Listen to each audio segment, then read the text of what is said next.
प्रकाश क्या होता है? तो प्रकाश वह कारक है जिसकी सहायता से हम वस्तु को देखते हैं।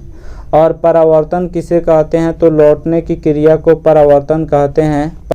प्रकाश का परावर्तन किसे कहते हैं? तो प्रकाश के किसी वस्तु से टकराकर लौटने को प्रकाश का परावर्तन कहते हैं। किसी भी वस्तु से टकराकर जब प्रकाश लौटता है तो उसी को प्रकाश का परावर्तन कहते हैं। वीडियो के लास्ट में ऑब्जेक्टिव क्वेश्चन आंसर का सेट लगाया गया है, उसको बनाना नहीं भूलिएगा, क्योंकि बनाइएगा तो आपके अंदर एक आत्मविश्वास जाएगा। प्रकाश क्या है? तो प्रकाश वह कारक है जिसकी सहायता से हम वस्तुओं को देखते हैं। अगर प्रकाश नहीं होगा तो हम किसी भी वस्तु को नहीं देख सकते हैं। नेक्स्ट है प्रकाश स्रोत क्या है? तो जिस वस्तु से प्रकाश निकलता है उसे प्रकाश स्रोत कहा जाता है।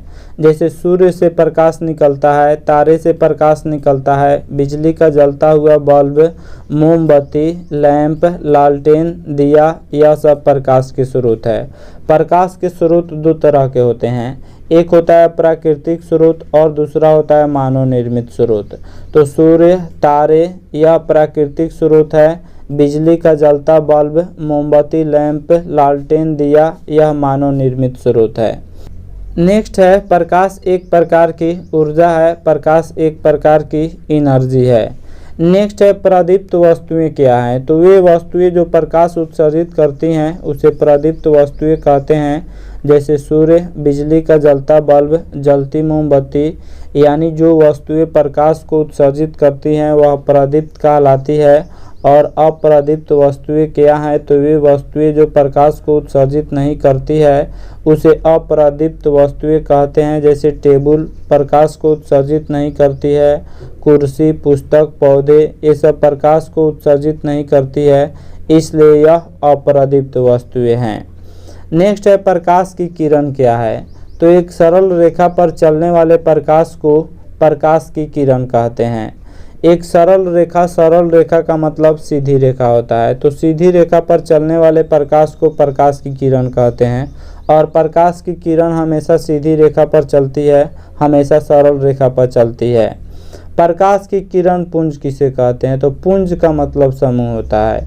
किरणों के समूह को प्रकाश का किरण पुंज कहते हैं। देखिए यह प्रकाश की किरण है जो एक सरल रेखा में चल रही है, तो यह प्रकाश का किरण पुंज है। यह भी प्रकाश का किरण पुंज है। किरणों के समूह को प्रकाश का किरण पुंज कहते हैं।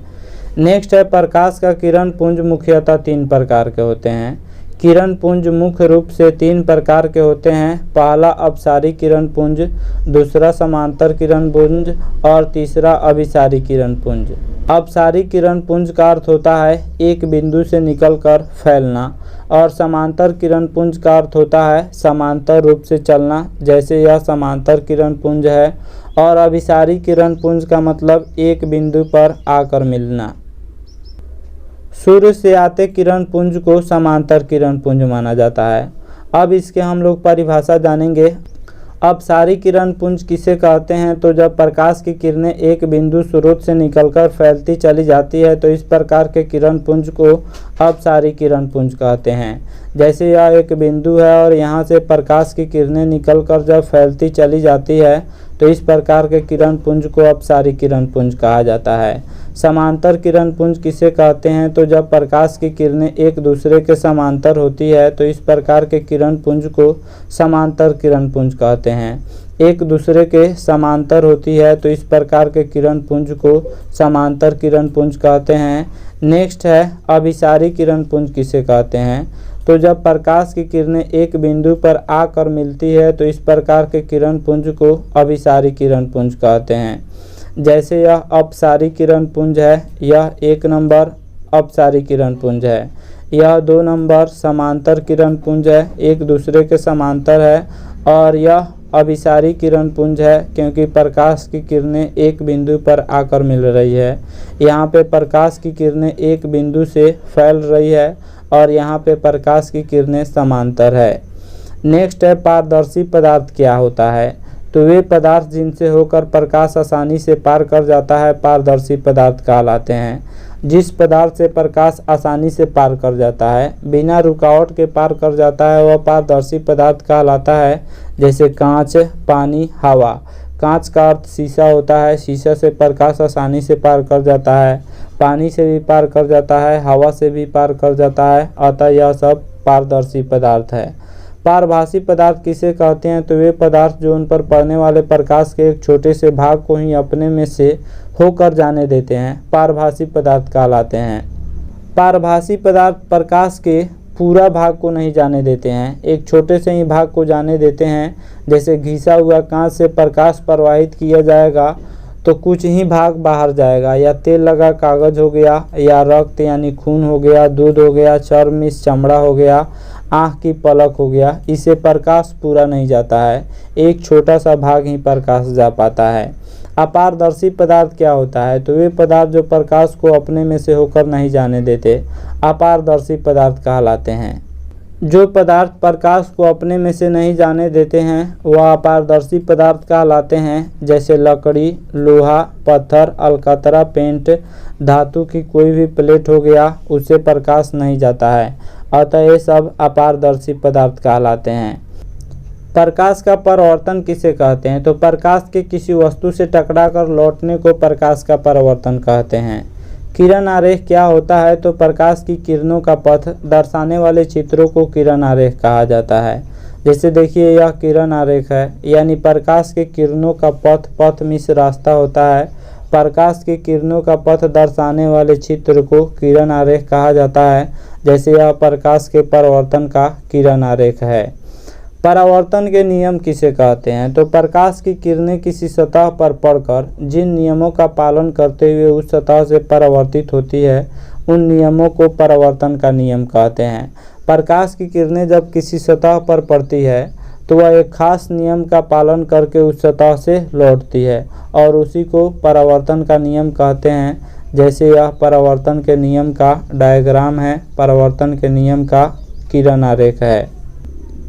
परावर्तित किरण किसे कहते हैं? तो जिस माध्यम में चलकर, माध्यम जैसे हवा भी हो सकता है, जल भी हो सकता है, कांच भी हो सकता है, तो जिस माध्यम में चलकर आपतित किरण, जैसे हवा में चलकर आपतित किरण सतह पर आती है, उसी माध्यम में लौट गई। जैसे कोई प्रकाश की किरण हवा में चली और फिर टकरा कर किसी वस्तु से हवा में ही लौट गई।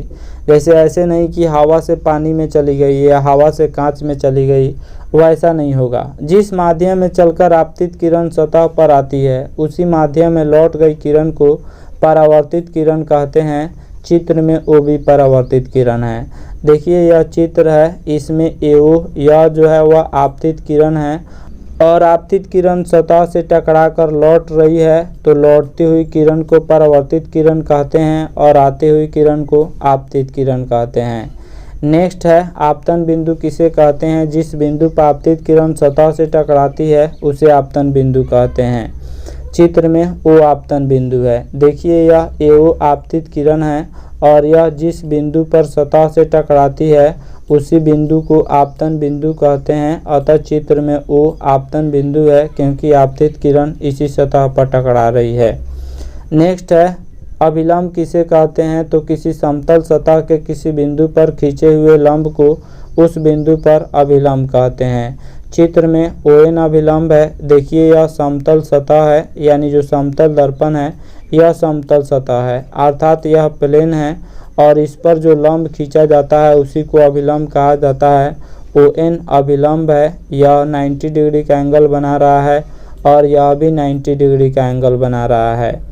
आपतन कोण किसे कहते हैं? तो आपतित किरण आपतन बिंदु पर खींचे गए अभिलंब से जो कोण बनाती है उसे आपतन कोण कहते हैं।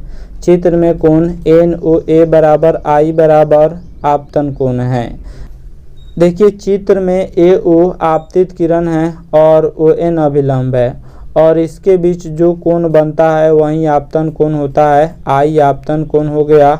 आगे है परावर्तन कोण क्या है? तो परावर्तित किरण आपतन बिंदु पर खींचे गए अभिलंब से जो कोण बनाती है उसे परावर्तन कोण कहते हैं। चित्र में NOB परावर्तन कोण है। प्रकाश के परावर्तन के कितने नियम हैं? तो प्रकाश के परावर्तन के 2 नियम हैं। पहला है आपतित किरण, परावर्तित किरण तथा आपतन बिंदु पर खींचा गया अभिलंब तीनों एक ही समतल में होते हैं। एक ही समतल का मतलब एक प्लेन में होते हैं, थोड़ा भी इधर उधर नहीं होते हैं, तीनों एक ही प्लेन में होते हैं। जैसे एक सतह ले लीजिए वह समतल है, तो उसी तरह जो है वह आपतित किरण, परावर्तित किरण तथा अभिलंब होते हैं। प्रकाश के परावर्तन के निम्नलिखित 2 नियम हैं।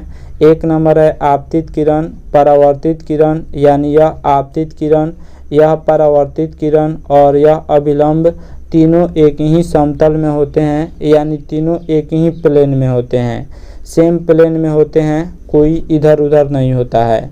दूसरा है आपतन कोण परावर्तन कोण के बराबर होता है, यह आपतन कोण परावर्तन कोण के बराबर होता है। चलिए क्वेश्चन आंसर सेट लगाते हैं। 5 क्वेश्चन है। पहला प्रश्न है प्रकाश के परावर्तन के कितने नियम हैं।